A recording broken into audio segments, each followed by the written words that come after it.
नमस्कार, मैं हूं AK कश्यप।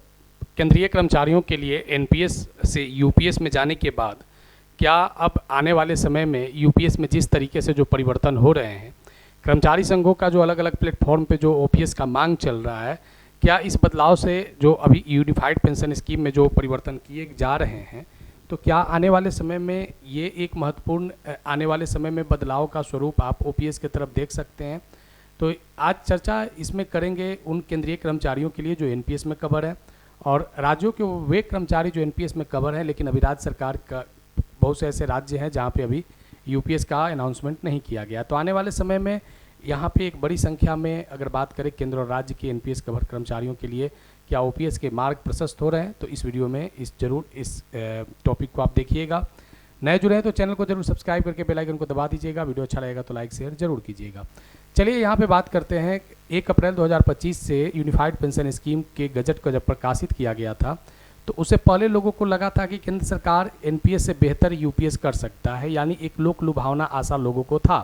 लेकिन जिस तरीके से इसमें कुछ महत्वपूर्ण चीज़ों को लाया गया कि एक बार आप एनपीएस से यूपीएस में जा सकते हैं, 25 साल की सर्विस के बाद ही आपको 50% का पेंशन मिलेगा और 10 वर्षों के बाद आपको 10 वर्षों से लेकर 24 वर्ष तक अगर आपकी सर्विस है तो इसके लिए आपको रेशियो पेंशन मिलेगा। आपके जो पैसे जो कट रहे हैं एनपीएस में 10% आपके जो वेतन से कटते हैं, 14% सरकार जो जमा करती है, 24%। यूपीएस में प्रावधान किया गया कि 10% आपके वेतन से कटते रहेंगे, लेकिन केंद्र सरकार 18.5% ऐड करेगा। तो ये 28.5% की राशि यूपीएस में जो जमा हो रहा है, क्या ये यूपीएस की राशि पेंशन के लिए क्या बाधक है? तो इस विषय को ज़रूर समझिएगा और इसे लास्ट तक जरूर देखिएगा। चलिए देखिए, अभी जो चर्चा चल रहा है कि 20 साल की नौकरी के बाद मिलेगा पेंशन। अब इस बात को समझने के लिए हमें चलना होगा कुछ यूपीएस के बैकग्राउंड की तरफ।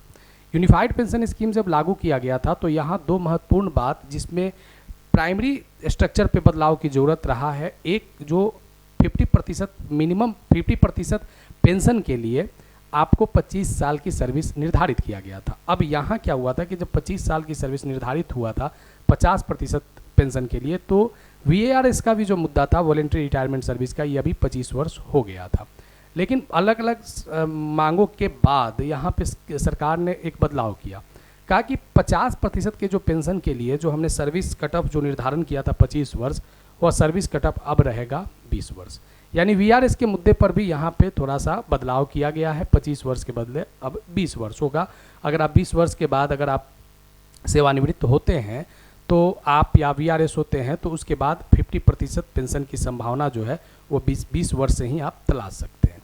अब यहाँ देखिए, ये तो बात सही है कि 50% पेंशन मिल जाएगा। यहाँ तक तो सुनने में भी अच्छा है, कहने में भी अच्छा है, गजट में जो बातें मेंशन किया गया है वह भी अच्छा है। लेकिन इस 50% राशि को पेंशन के रूप में पाने के लिए और इस पर महंगाई राहत को पाने के लिए कुछ पैसे को आपको छोड़ना होगा। अब ये कुछ पैसा कितना पैसा हो सकता है? अब ये कुछ पैसा मामूली पैसा नहीं है। आपने सर्विस शुरू किया और सर्विस शुरू करके आप 20 सालों तक आपने सर्विस किया और 20 साल के सर्विस में यूपीएस का जो 10% आपके वेतन से कटा हुआ पैसा है और 18.5% जो केंद्र सरकार का पैसा है, ये 28.5% अमाउंट आपको छोड़ देना होगा आपको उस कॉर्पस में, तभी आपको 50% पेंशन मिलेगा।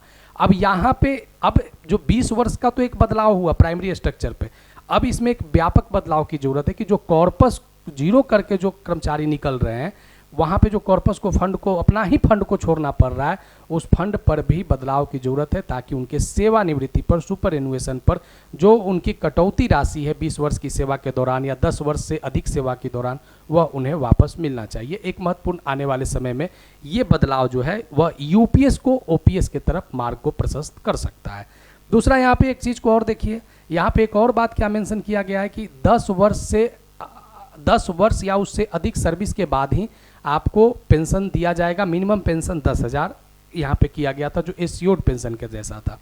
अब यहाँ पे उसके बाद महंगाई राहत की चर्चा किया गया था, लेकिन उस 10 वर्ष की सेवा अवधि से लेकर अब 19 वर्ष की सेवा अवधि तक आपको अनुपातिक पेंशन और राहत जो दिया जाएगा उसमें भी आपको वही काम करना है कि आपका जो पैसा कटा है जो आपके सर्विस के दौरान, वह फुल कॉर्पस को आपको छोड़ देना पड़ेगा, तभी आपको उस पेंशन को मासिक पेंशन के रूप में आप उसे पा सकते हैं। तो यहाँ भी एक बदलाव की ज़रूरत है कि जो कॉर्पस है उसे वापस कर दिया जाए। अब इस चीज़ को यहाँ पे देखेंगे कि आखिर ऐसा जो एक बदलाव जो किया गया कि 25 साल से 20 साल पे जो आया है, इसके पीछे कारण क्या हो सकता है।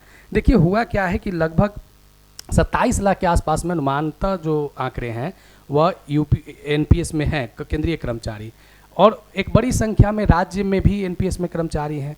अभी तो राज्य तो केंद्र के तर्ज पे लागू बहुत से राज्यों ने नहीं किया है, लेकिन केंद्र जो लागू किया है उसका जो लोगों के जो ऑप्ट करना था कि एनपीएस से आप यूपीएस में आप जाइए और एक ही बार आपको जाने का मौका मिलेगा, और 1 अप्रैल से इस प्रक्रिया को शुरू कर दिया गया और 30 सितंबर तक डेडलाइन तय किया गया। ये सेकेंड डेडलाइन था 30 सितंबर तक। अब जब 30 सितंबर तक जो डेडलाइन तय किया गया किसका, यूपीएस में जाने का, अब हुआ क्या है यहाँ पे कि बड़ी कम संख्या में 30-32 हज़ार ही लोग जा पाए हैं, 1% का दर है। अब बताइए कि 6 महीना में जिसमें एकदम एनपीएस को छोड़ के लोगों को यूपीएस में जाना चाहिए था पेंशन के लिए, वहाँ पे दर कितना है, 1%। अब यहाँ पे एक बदलाव ये भी किया गया कि 30 सितंबर तक आप एनपीएस से यूपीएस में जा सकते हैं, लेकिन यहाँ भी एक और बात मेंशन किया गया कि आपने अपने सर्विस में एक बार अगर आप यूपीएस में चले गए तो आपको एक चांस और दिया जाएगा, अगर अच्छा नहीं लगे यूपीएस या कोई आपको अपना पर्सनल इशू रहे तो आप यूपीएस से फिर आप एनपीएस में आ सकते हैं।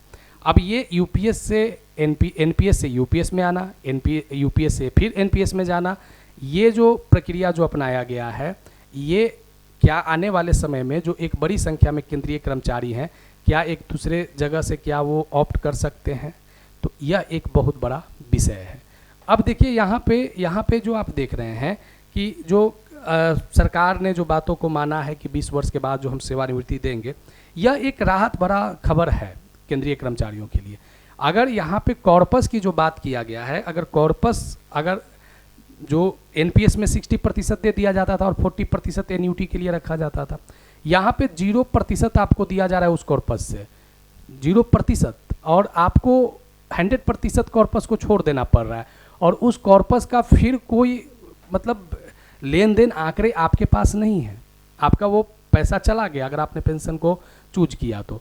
अब यहाँ पे जो एक व्यापक बदलाव है, देखिए कब इसे केंद्र सरकार कर पाता है। अगर इस तरीके के बदलाव अगर किए जाते हैं तो आने वाले समय में ओपीएस का मार्ग प्रशस्त आप यूपीएस में भी देख सकते हैं। सब्सक्राइब करके बेल आइकन को दबा दीजिएगा। वीडियो अच्छा लगेगा तो लाइक शेयर जरूर कीजिएगा।